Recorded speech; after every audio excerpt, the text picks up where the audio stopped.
Hello friends, അപ്പോൾ നമുക്കിന്നൊരു അടിപൊളി കായ്പോള തയ്യാറാക്കിയാലോ. എപ്പോഴും ഉണ്ടാക്കുന്നതിന് കുറച്ച് വ്യത്യസ്തമായിട്ടാണ് കേട്ടോ. അതിനായിട്ട് നേന്ത്രപ്പഴം കട്ട് ചെയ്ത് മാറ്റുന്നുണ്ട്. പിന്നെ ഞാനൊരു പാൻ വെച്ച് അതിലേക്ക് നെയ്യ് ഒഴിച്ച്, എൻ്റെ കയ്യിൽ ഇപ്പം ഉണ്ടായിരുന്ന മുന്തിരിയായിരുന്നു, അപ്പോൾ അത് മാത്രമേ ഞാൻ ചേർത്തിട്ടുണ്ടായിരുന്നുള്ളൂ. കയ്യിലുള്ള നട്ട്സൊക്കെ വേണമെങ്കിൽ ചേർക്കാം കേട്ടോ. നന്നായിട്ട് പഴുക്കുകയും വേണം. പഴം ഒന്ന് വഴറ്റിയെടുക്കുമ്പോൾ കുറച്ച് പഞ്ചസാര കൂടെ ചേർക്കാം കേട്ടോ. അത് എന്നിട്ട് ഒരു പ്ലേറ്റിലേക്ക് മാറ്റി വെക്കാം ചൂടാറാനായിട്ട്. പിന്നെ അതിന് വേണ്ടിയിട്ട് ഞാനൊരു 5 കോഴിമുട്ടയാണ്, അതിൻ്റെ മധുരത്തിന് ആവശ്യമായ പഞ്ചസാര ഏലക്ക ഒന്ന് കുത്തിയിട്ട് അതും കൂടെ ചേർക്കുന്നുണ്ട് കേട്ടോ. പിന്നെ ടേസ്റ്റ് ബാലൻസ് ചെയ്യാൻ ഒരു നുള്ളു ഉപ്പും കൂടെ ചേർക്കുന്നുണ്ട്.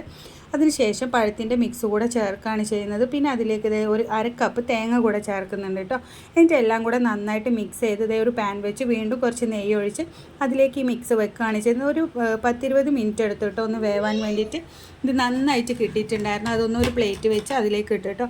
ശേഷം അതിൻ്റെ മറ്റേ സൈഡും കൂടെ ഒന്ന് വേവിച്ചെടുത്തു. അപ്പോൾ ഇത്രയേ ഉള്ളൂ, ഈസി ആയിട്ട് ചെയ്യാവുന്നതാണ്. എല്ലാവരും ഒന്ന് ട്രൈ ചെയ്ത് നോക്കണേ. താങ്ക്